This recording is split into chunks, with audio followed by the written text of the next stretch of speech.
Tu as trouvé la réponse? Tu as réussi à découper cette tablette de chocolat? Donc tu avais 15 carrés dans la longueur, on va dire, 9 carrés dans la largeur et tu devais découper ta tablette de manière à isoler tous les carrés. Parce que tu es comme moi, les carrés de chocolat, tu les manges un par un en les laissant fondre sur ta langue. Donc voilà comment il fallait que tu découpes la tablette. Plusieurs temps dans cette vidéo. Dans un premier temps, on va corriger, même en passant par un exemple plus simple pour être sûr qu'on ait compris. Ensuite, en fait, on va retrouver la formule s'il y avait x et y à la place de 9 et 15. Bah ouais, c'est le principe d'un prof de maths. Et ensuite, et c'est là où la vidéo va devenir collaborative, je vais te proposer en fait une autre approche qui permet de trouver directement la réponse. Mais là-dessus, comme je ne suis pas super à l'aise sur la façon de te le transmettre, je vais faire appel à tes talents de pédagogue pour mettre ta réponse dans les commentaires et convaincre un maximum de personnes. En fonction des votes, des likes et des retours des commentaires sur la meilleure façon d'expliquer, voilà, j'épinglerai le commentaire qui expliquera le mieux cette formule-là. Ok, j'espère que j'ai été clair. Sans plus attendre, c'est parti.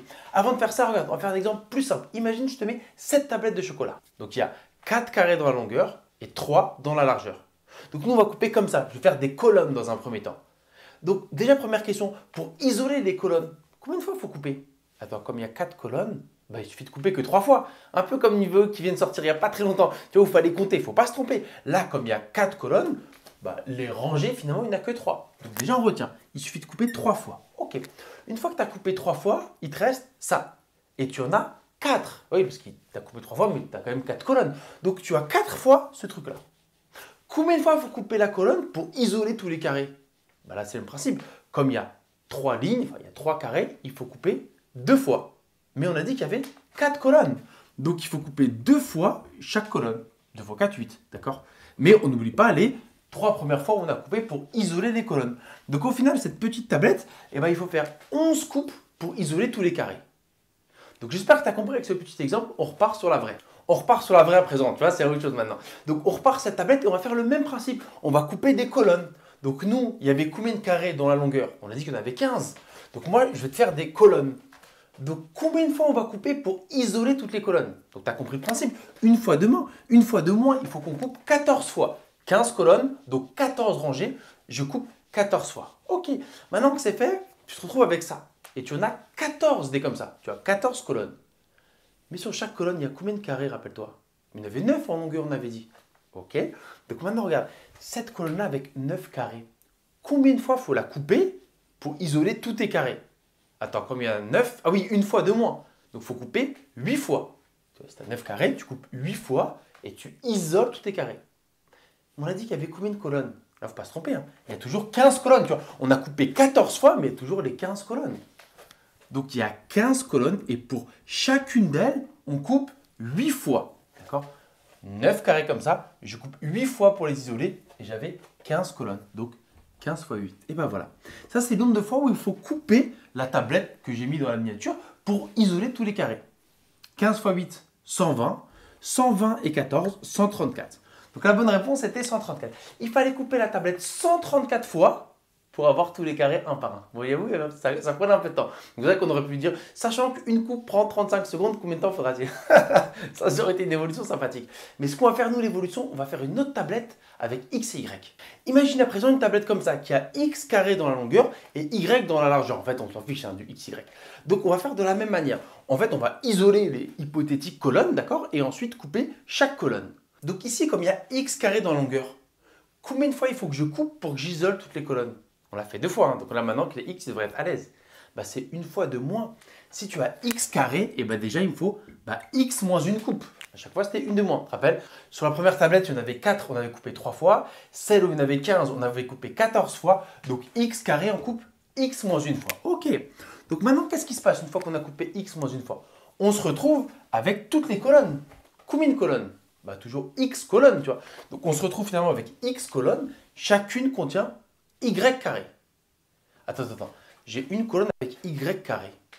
Combien de fois il faut que je la coupe pour isoler tous mes carrés? Combien de fois il faut que je la coupe? C'est pareil, une fois de moins. Donc en fait, chaque colonne composée de y carré, il faut que je la coupe y moins une fois. Mais combien j'avais de colonnes? X. On ne se trompe pas. X colonnes fois x. Ça, même si on va le réduire pour le rendre plus joli, c'est le nombre de coupes nécessaires si tu avais une tablette de chocolat avec x et y comme nombre de carrés. Donc on va additionner tout ça et on va en profiter pour développer. Donc on est à x moins 1, c'était la première coupe, plus, on développe. X fois Y, bah, ça s'écrit XY. Moins 1 fois X, moins X. Et là, oh, X moins X, ça simplifie. Donc finalement, il me reste juste XY moins 1. Oh, on tombe sur un résultat plutôt propre. Hein. Et XY, en fait, c'est l'air. Ah oui, c'est le nombre de carrés total. Ah, c'est fou en fait. Regarde. Donc quand tu as une tablette de chocolat, en fait, le nombre de coupes nécessaires, c'est le nombre total de carrés moins 1. Parce que XY, moi j'aime toujours voir ça comme un rectangle. X fois Y, c'est longueur fois largeur, c'est l'air. L'air, c'est combien tu en as. C'est la surface intérieure. X fois Y, c'est le nombre de carrés. Dans mon premier exemple, c'était 4 fois 3. Dans l'exemple qu'on a traité, c'était 15 fois 9, le nombre total de carrés. Et en fait, le nombre de coupes, c'est 1 de moins que le nombre de carrés. C'est fou, non? Donc tu vois tout à l'heure, 15 fois 9. 15 fois 9, ça fait 135. Et rappelle-toi, la réponse était 134. 1 de moins. C'est exactement ce qu'on a trouvé. Et c'est maintenant le moment inédit de la vidéo. Comment pouvait-on prévoir que le résultat c'était XY moins 1, enfin longueur fois largeur moins 1, sans faire aucun calcul? Parce que là, on allait un peu en mode bourrin. Enfin, tu vois, on a compté et tout, mais on ne pouvait pas le voir de manière plus smart avec aucun calcul. Le raisonnement qui se cache derrière, c'est le même raisonnement que j'ai traité dans cette vidéo-là. C'était un tournoi à élimination directe, style Roland-Garros, et il fallait compter combien il y avait de matchs au total jusqu'à la finale. Et j'ai proposé deux approches. Une approche où on comptait un peu comme là, de manière un peu bourrine, et après une façon où on raisonnait de manière subtile et on trouvait directement la bonne réponse. C'est un peu le même raisonnement. Je vais essayer de proposer une méthode. Si elle convient, tant mieux. Et sinon, dans tous les cas, j'attends vraiment un commentaire de ta part si tu penses que ta façon d'aborder les choses est bonne. Et voilà, et si elle plaît à tout le monde, bah, elle sera épinglée et dédicace à la prochaine vidéo. Ok. Alors, comment ça fonctionne? La petite piste de réflexion est celle-ci. En fait, imagine que tu as un carré de chocolat, tu vois. Tous les carrés de chocolat se font couper. Tous! Sauf un. Parce que tu vois, à la fin, à un moment donné, imagine que tu as tout coupé, par exemple. Là, tu as 2 carrés. Donc, imagine, toi, tu es celui-là. Donc, je coupe, tu te fais couper. Mais le dernier, il n'a pas besoin de se faire couper. Bah, vu que lui, il s'isole parce que tu as coupé celui-là quelque part. Enfin, moi, c'est comme ça que je le vois. Okay, donc, quand ta tablette de chocolat, moi, j'ai envie de comprendre que quand il y a une coupe, elle est affectée à un des carrés de chocolat. Okay, donc, quand je coupe pour isoler les chocolats. Donc, chaque carré est obligé de se faire couper pour qu'il soit isolé, sauf un, finalement le dernier. Parce que lui, en fait, il s'isole automatiquement vu que tout le monde autour de lui a été coupé. Tu vois, moi, c'est un peu comme ça que j'essaie de le voir. Sauf que, combien de carrés en tout? C'est X fois Y, tu vois, le nombre de total de carrés de chocolat. C'est X fois Y. Moins 1 qui ne se fait pas couper parce que lui, en fait, il s'isole automatiquement vu que tout le reste a été coupé. XY moins 1. Voilà, c'est mon approche, elle n'est pas fantastique, hein.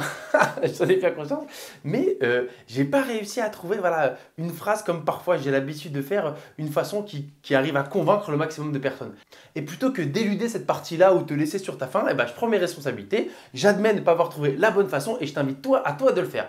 Et d'ailleurs, ce qui est cool sur ces vidéos de maths, c'est que bien souvent, vous laissez toujours un commentaire avec une autre façon de faire ou même la même façon mais qui change un petit peu et ça permet, je pense, à tous ceux qui regardent et qui lisent les commentaires et d'apprendre. Et c'est un des bonheurs d'ailleurs de la chaîne, quand je regarde les commentaires parfois ou les dialogues qu'il y a entre vous, c'est magnifique. C'est à la fois sain, souvent c'est quand même bienveillant et à chaque fois voilà, vous répondez avec une autre technique. Enfin, moi je suis grand fan de tous les retours qu'il y a en dessous des vidéos sur les commentaires. Donc là, c'est aussi ma façon de dire j'aime beaucoup ce qui se passe et je t'invite à le faire encore plus.